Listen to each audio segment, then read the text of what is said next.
नमस्कार, मनी 9 के weekend special show company नामा में आपका बहुत बहुत स्वागत है। मैं हूं संदीप ग्रोवर। इस शो में हम आपको बीते कारोबारी हफ्ते की कॉर्पोरेट और स्टार्टअप जगत से जुड़ी बड़ी खबरों की जानकारी देते हैं। साथ ही हमारा एक खास सेगमेंट है ऑन द रडार, जिसके जरिए हम आपको विवादों से जुड़ी खबरों से भी रूबरू करवाते हैं। तो बिना देरी किए शुरू करते हैं इस हफ्ते की खबरों का सफर। पहली खबर की बात करते हैं।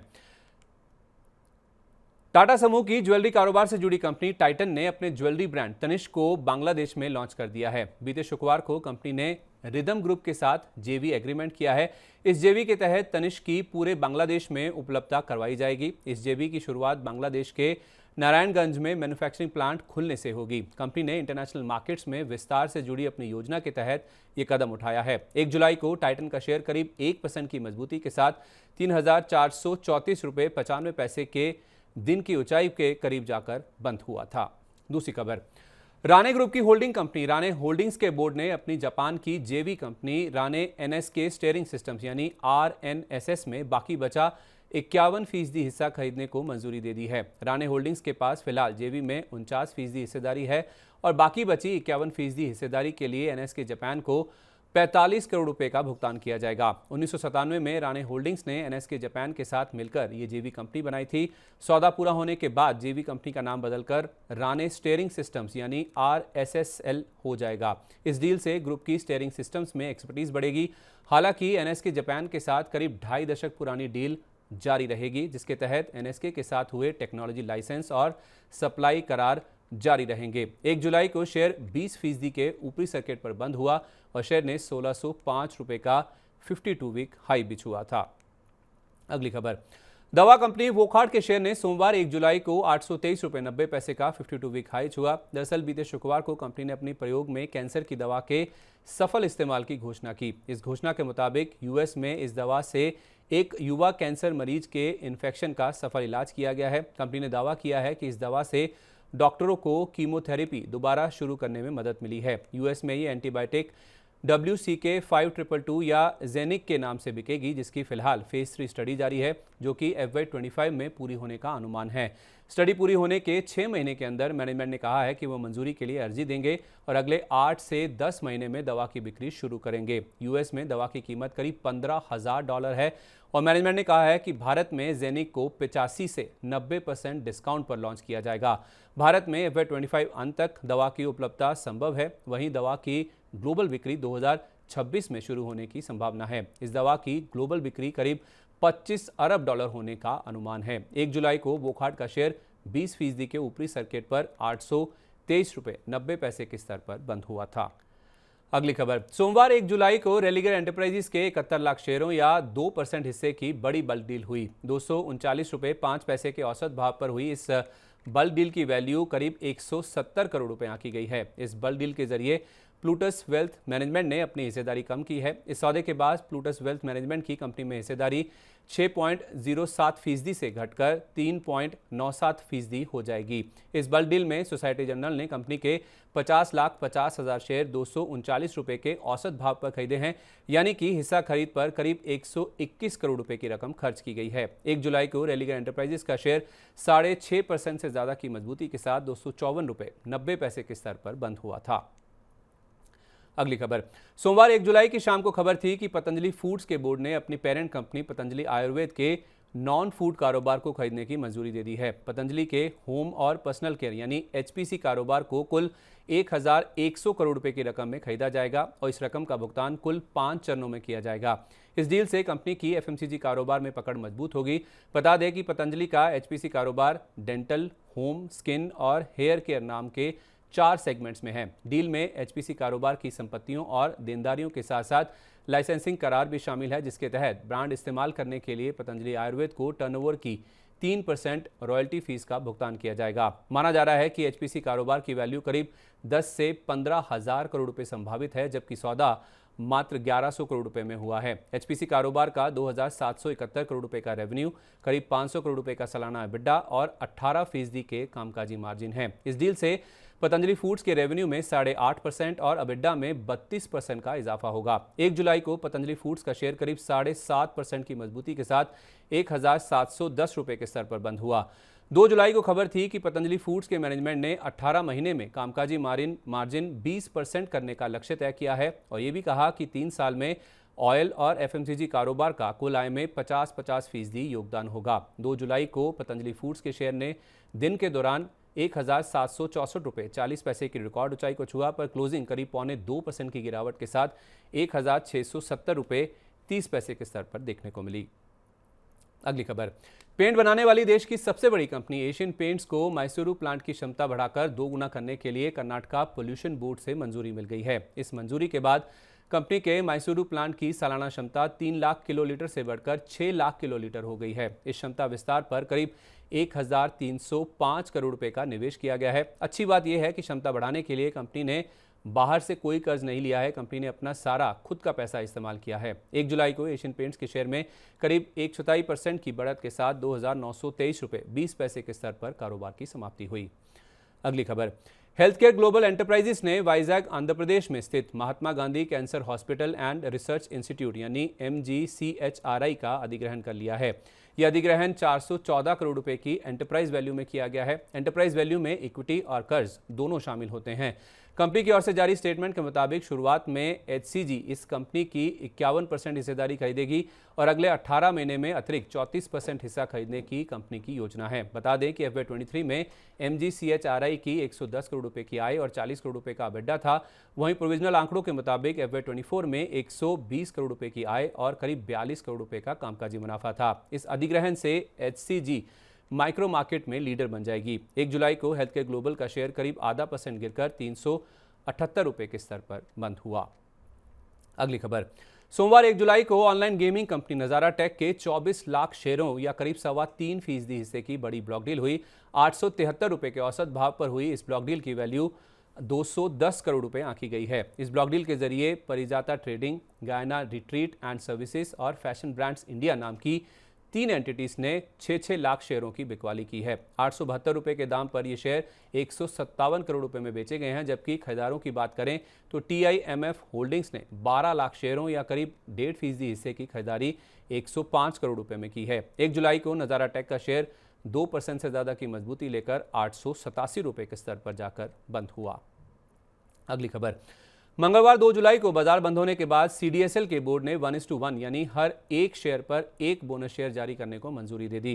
दरअसल कंपनी ने सिल्वर जुबली यानी 25 साल पूरे होने के मौके पर अपने शेयरधारकों को बोनस शेयर और डिविडेंड देने का ऐलान किया है। हालांकि इस बोनस शेयर की रिकॉर्ड डेट की घोषणा कंपनी की ओर से अभी तक नहीं की गई है। बता दें कि CDSL की ओर से ये अब तक का पहला बोनस इशू है। बोनस इशू की घोषणा से पहले 2 जुलाई को CDSL का शेयर 2% से ज्यादा गिरकर 2,386 रुपये 85 पैसे के स्तर पर बंद हुआ। हालांकि इंटरडे में शेयर 2,488 रुपये 80 पैसे तक भी उछल गया था।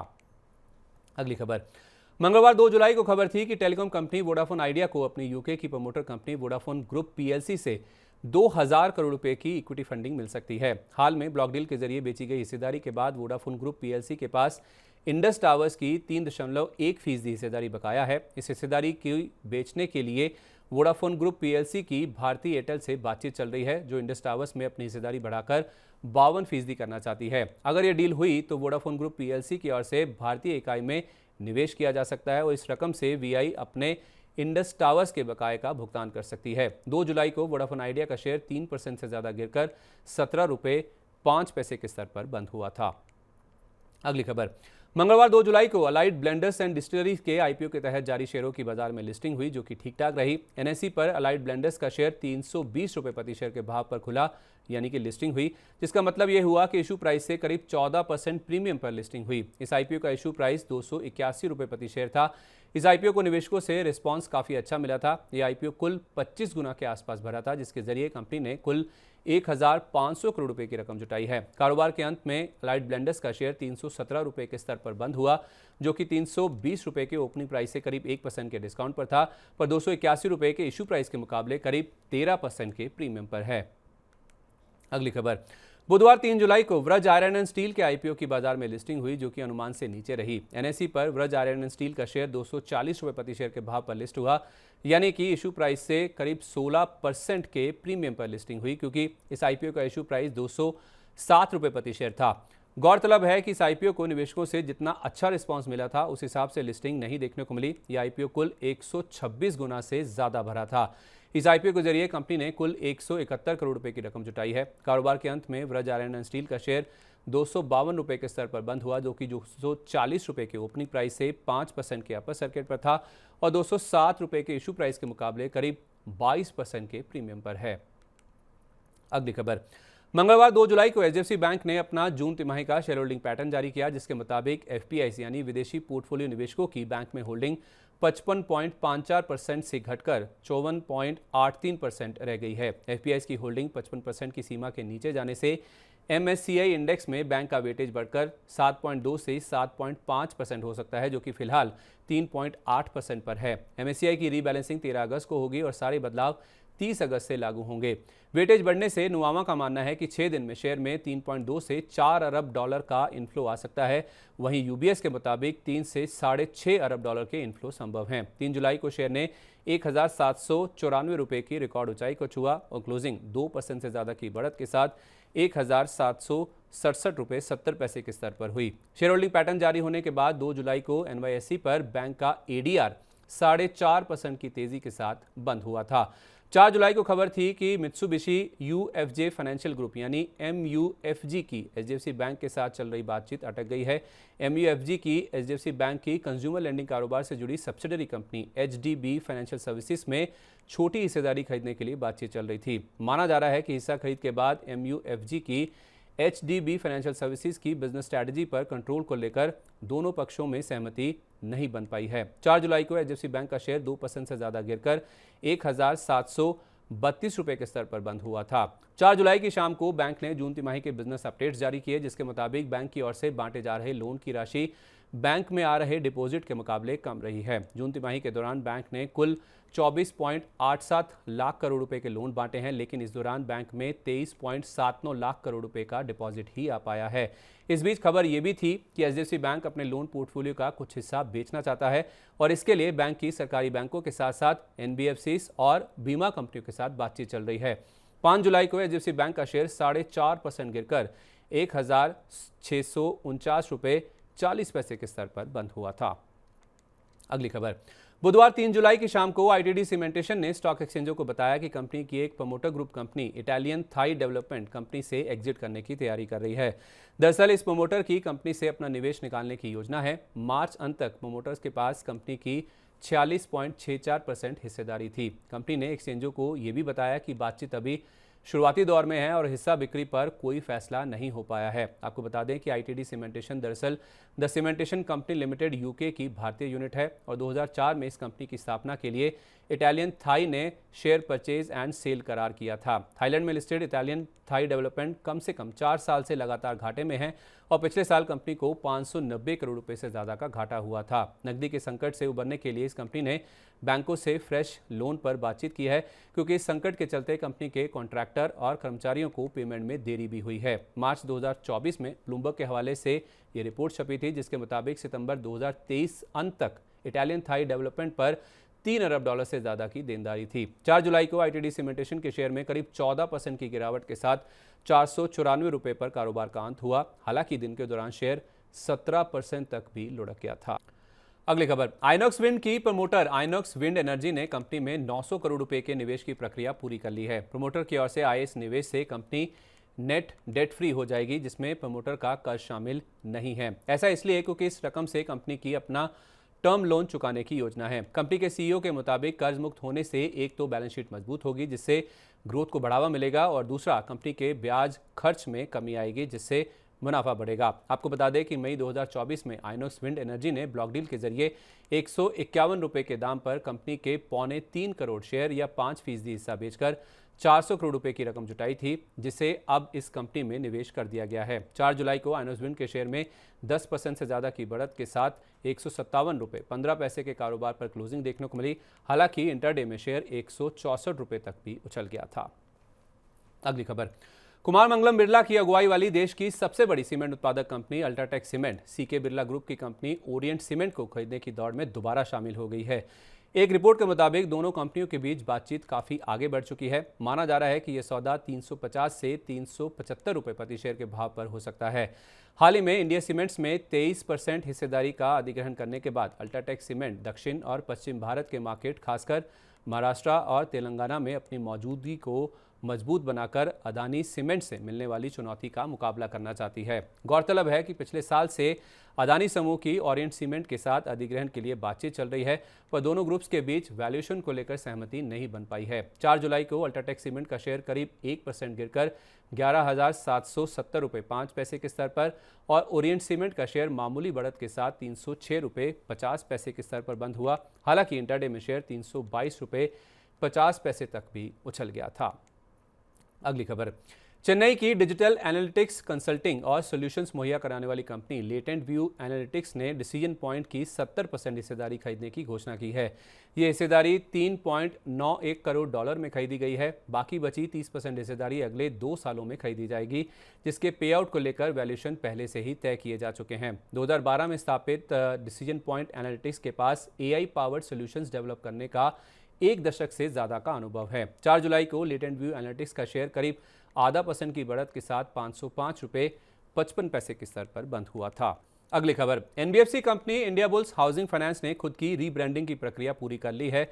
नियामक मंजूरियां मिलने के बाद कंपनी का नाम बदलकर सम्मान कैपिटल हो गया है। कंपनी को ROC और बैंकिंग रेगुलेटर RBI से मंजूरी मिल चुकी है और बहुत जल्द कंपनी की ओर से स्टॉक एक्सचेंजेस के पास ट्रेडिंग के लिए नाम और सिंबल बदलने के लिए अर्जी दी जाएगी। पिछले 5 साल में प्रमोटर की अगुवाई वाली कंपनी से ये NBFC पेशेवर ढंग से चलने वाली कंपनी बन गई है। 2020 में पुराने प्रमोटर ने बोर्ड के चेयरमैन के पद से इस्तीफा दे दिया था और RBI के पूर्व deputy governor SS Mundra independent non executive chairman के रूप में शामिल हुए थे। इसके बाद नए इंडिपेंडेंट डायरेक्टर्स की भी नियुक्ति की गई थी। 4 जुलाई को इंडियाबुल्स हाउसिंग फाइनेंस का शेयर करीब 1% की मजबूती के साथ 171 रुपये 20 पैसे के स्तर पर बंद हुआ था।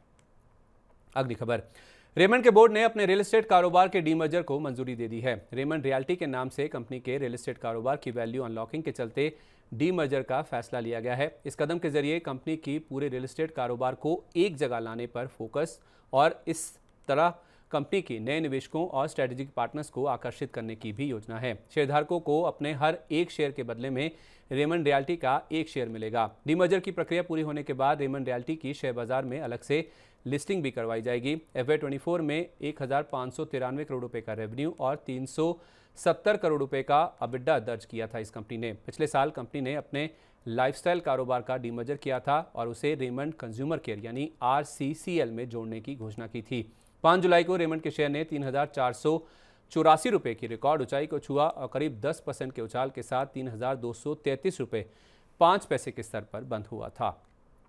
अगली खबर, 5 जुलाई को खबर थी कि रिलायंस जियो इन्फोकॉम के मोबाइल टैरिफ बढ़ाने और अपने 5G कारोबार का मोनेटाइजेशन करने की दिशा में आगे बढ़ने से इस बात के संकेत मिल रहे हैं कि रिलायंस जियो IPO लाने की तैयारी कर रही है और माना जा रहा है कि ये इशू भारत का सबसे बड़ा IPO हो सकता है। ऐसा इसलिए क्योंकि जेफरीज के मुताबिक रिलायंस जियो का वैल्यूएशन बढ़कर 11,11,000 करोड़ रुपए हो गया है और सेबी नियमों के मुताबिक 1 लाख करोड़ रुपए से ज्यादा वैल्यूएशन वाली कंपनियों को IPO में कम से कम 5% हिस्सा बेचना होता है, जिसकी वैल्यू 55,000 करोड़ रुपए बैठती है। अभी तक मई 2022 में आया LIC का इशू सबसे बड़ा IPO है, जिसमें सरकार की ओर से करीब 21,000 करोड़ रुपए की रकम जुटाई गई थी। एक्सपर्ट्स के मुताबिक अगले साल की शुरुआत में जियो का IPO आ सकता है। इसकी घोषणा अगले महीने होने वाली RIL की वार्षिक आम बैठक यानी AGM में हो सकती है। 5 जुलाई को RIL का शेयर कमजोर शुरुआत के बाद करीब 0.3% की मजबूती के साथ 3,189 रुपये 90 पैसे के स्तर पर बंद हुआ और इंटरडे में शेयर ने 3,197 रुपये की रिकॉर्ड ऊंचाई को भी छुआ था। अगली खबर, शुक्रवार 5 जुलाई को खबर थी कि SBI की ओर से इज्तिमाई होने वाली बोर्ड बैठक में येस बैंक में हिस्सा बिक्री के प्रस्ताव को मंजूरी दी जा सकती है। एक रिपोर्ट के मुताबिक जापान का एक बैंक मिज़ोहो बैंक ये हिस्सेदारी खरीदने की दौड़ में सबसे आगे है। इसके अलावा UAE के फर्स्ट आबू धाबी बैंक यानी FAB ने भी इस सिलसिले में मई में RBI से मुलाकात की थी। इस रिपोर्ट के अनुसार हिस्सा बिक्री 35 से 36 रुपये प्रति शेयर के भाव पर हो सकती है, जिसके बाद शेयरधारकों के लिए ओपन ऑफर भी आएगा। SBI के पास येस बैंक की 25% हिस्सेदारी है, जिसे बेचने को लेकर मार्च 2024 में लॉक इन खत्म हो गया है और 29 अप्रैल को SBI को अपना हिस्सा बेचने के लिए सरकार से मंजूरी भी मिल चुकी है। 5 जुलाई को खबर आने के बाद येस बैंक के शेयर में ₹4 तक का उछाल देखने को मिला और कारोबार का अंत करीब 11.5% की तेजी के साथ ₹26.67 के स्तर पर देखने को मिली। तो इसी के साथ बीते कारोबारी हफ्ते की कॉर्पोरेट जगत से जुड़ी बड़ी सुर्खियां यहीं खत्म होती हैं और अब रुक करते हैं कॉर्पोरेट जगत की ऐसी खबरों का जिनमें कोई ना कोई विवाद जुड़ा है हमारे खास सेगमेंट ऑन द रडार के जरिए, और आपको ले चलते हैं पहली खबर की तरफ। बीते वीकेंड पर online food delivery company Zomato पर बड़ी कार्रवाई की गई है। कंपनी को करीब ₹9.5 करोड़ का जीएसटी डिमांड नोटिस मिला है। ये नोटिस कर्नाटक के कमर्शियल टैक्स ऑडिट के असिस्टेंट कमिश्नर ने भेजा है। फाइनेंशियल ईयर 2019-20 के लिए कर्नाटक के टैक्स रेगुलेटर ने कंपनी को ₹5 करोड़ का जीएसटी डिमांड नोटिस दिया है। वहीं ₹3.93 करोड़ का ब्याज और ₹50.19 लाख का जुर्माना लगाया है। ये tax notice demand order input tax credit पर ज्यादा मुनाफे और उस पर लगने वाले ब्याज और जुर्माने के मामले में जारी किया गया है। जवाब में कंपनी ने कहा कि वो हाई अथॉरिटी के सामने यानी कर्नाटका टैक्स अथॉरिटी के सामने इस टैक्स नोटिस के खिलाफ अपील करेगी। 1 जुलाई को जोमैटो का शेयर करीब 1.5% की मजबूती के साथ ₹203.70 के स्तर पर बंद हुआ। 3 जुलाई को खबर थी कि जोमैटो ने लोन या क्रेडिट के बिजनेस में उतरने का अपना प्लान कैंसिल कर दिया है। जोमैटो ने आरबीआई से अप्रैल 2022 में एनबीएफसी का लाइसेंस मांगा था। कंपनी के फाउंडर दीपेंद्र गोयल ने अगस्त 2021 में जोमैटो पेमेंट प्राइवेट लिमिटेड यानी ZPPL नाम से एक कंपनी भी बनाई थी। इसका मकसद था पेमेंट एग्रीगेटर का लाइसेंस हासिल करना। इसके बाद फरवरी 2022 में जोमैटो फाइनेंशियल सर्विसेज भी बनाई गई, लेकिन कंपनी को एनबीएफसी का लाइसेंस नहीं मिल पाया। जोमैटो ने कहा है कि इस फैसले से कंपनी के रेवेन्यू या कामकाज पर कोई असर नहीं पड़ेगा। पर 3 जुलाई को जोमैटो का शेयर मजबूत बाजार में भी करीब ½ % गिरकर ₹208.40 के स्तर पर बंद हुआ और शेयर का इंटरडे हाई ₹213.95 था।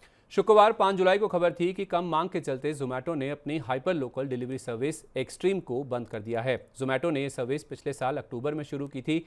ये सर्विस जोमैटो के ऑपरेशंस वाले सारे शहरों में उपलब्ध थी। इस सेवा के तहत छोटे और बड़े दोनों व्यापारियों के छोटे पैकेज को ट्रांसपोर्ट करने के लिए मौजूदा डिलीवरी फ्लीट का इस्तेमाल किया जा रहा था। 5 जुलाई को जोमैटो का शेयर हल्की बढ़त के साथ ₹207.80 के स्तर पर बंद हुआ था। अगली खबर, यूके में पोर्ट टैलबर्ट प्लांट बंद होने के डर से टाटा स्टील यूके ने अपनी स्टील वर्कर्स यूनियन यूनाइट के खिलाफ लीगल एक्शन शुरू कर दिया है। टाटा स्टील यूके ने स्टील वर्कर्स यूनियन की 8 जुलाई से प्रस्तावित हड़ताल को चुनौती दी है। कंपनी ने यह चेतावनी दी है कि स्ट्राइक के कारण उसे अपने पोर्ट टैलबर्ट के ब्लास्ट फर्नेस के ऑपरेशंस को रोकना पड़ सकता है। टाटा स्टील जून के आखिर तक एक ब्लास्ट फर्नेस यानी भट्टी बंद करने जा रही थी और दूसरी भट्टी सितंबर तक बंद करने की योजना थी। कंपनी का कहना है कि यूनियन की प्रस्तावित हड़ताल की वजह से इसे बंद करने की नौबत समय से पहले आ सकती है। आपको बता दें कि वर्कर्स यूनियन यूनाइट के 1500 कर्मचारी टाटा स्टील की ओर से बंद की जा रही 2 भट्टियों के फैसले का विरोध कर रहे हैं, जिससे करीब 2800 कर्मचारियों की नौकरी जाएगी। 1 जुलाई को टाटा स्टील का शेयर हल्की बढ़त के साथ ₹174.25 के स्तर पर बंद हुआ। अगली खबर, टाटा ग्रुप की एफएमसीजी कारोबार से जुड़ी कंपनी टाटा कंज्यूमर को इनकम टैक्स डिपार्टमेंट से टैक्स नोटिस मिला है। आईटी विभाग के मुताबिक कंपनी पर वित्त वर्ष 2019-20 के लिए ब्याज समेत ₹171.83 करोड़ का टैक्स बकाया है। टाटा कंज्यूमर ने 29 जून को यानी बीते वीकेंड पर स्टॉक एक्सचेंजेस को टैक्स डिमांड की जानकारी दी थी। कंपनी ने इस टैक्स डिमांड पर सवाल उठाया है और इसे लेकर अपील दाखिल करने जा रही है। 1 जुलाई को टाटा कंज्यूमर के शेयर में दिन के निचले स्तर से रिकवरी के बाद मामूली कमजोरी के साथ ₹1096 के स्तर पर कारोबार का अंत देखने को मिला।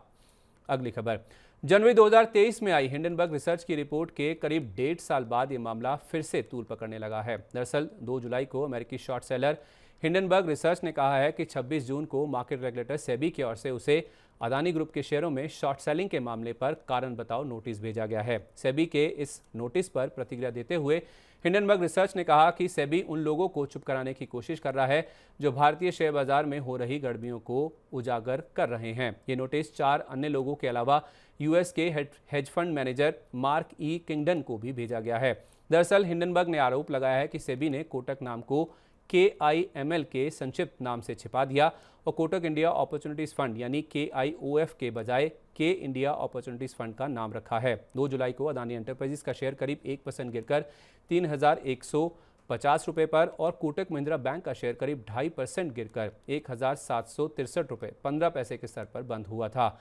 3 जुलाई को खबर थी कि अदानी मामले पर हिंडनबर्ग रिसर्च की तरफ से कोटक ग्रुप का नाम लिए जाने के बाद कोटक महिंद्रा बैंक की तरफ से सफाई आई है। कोटक महिंद्रा बैंक का कहना है कि कोटक इंडिया अपॉर्चुनिटीज फंड यानी KIOF ने किंगडन कैपिटल मैनेजमेंट के लिए अदानी शेयरों की शॉर्ट सेलिंग की सुविधा प्रदान की थी, जो अमेरिकी शॉर्ट सेलर का निवेशक भागीदार है, पर उसे ये नहीं पता था कि किंगडन कैपिटल हिंडनबर्ग रिसर्च का पार्टनर है। साथ ही हिंडनबर्ग रिसर्च कभी भी कोटक महिंद्रा इंटरनेशनल लिमिटेड का क्लाइंट नहीं रहा है और ना ही वो कोटक इंडिया अपॉर्चुनिटीज फंड यानी KIOF का निवेशक रहा है। कोटक ग्रुप की ओर से आई इस सफाई के बाद बुधवार 3 जुलाई को कोटक महिंद्रा बैंक के शेयर में करीब 2.25% की मजबूती के साथ 1,809 रुपये के स्तर पर कारोबार की समाप्ति देखने को मिली।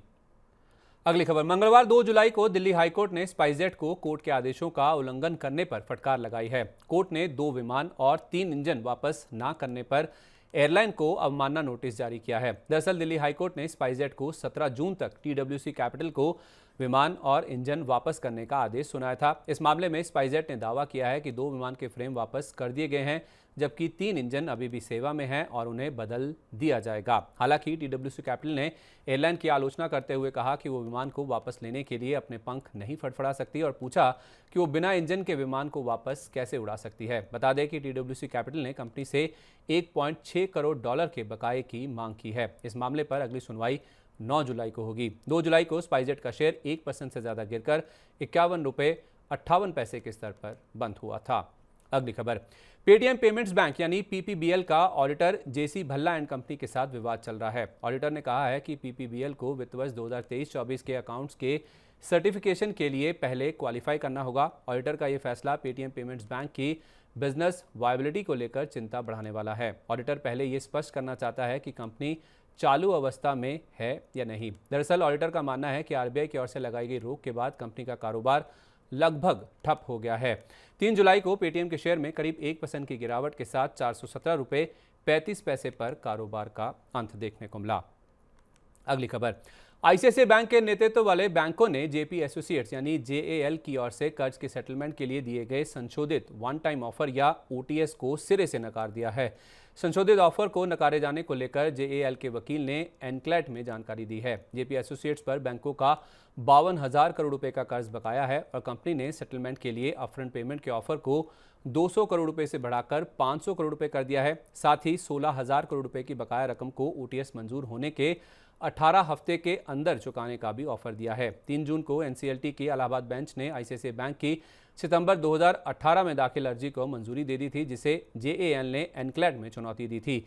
11 जून को एनक्लेट ने बैंकों को कंपनी के OTS पर विचार करने को कहा था। एनक्लेट में अब इस मामले की 26 जुलाई को सुनवाई होगी। 4 जुलाई को JP एसोसिएट्स का शेयर 5% के निचले सर्किट पर ₹8.57 के भाव पर बंद हुआ था।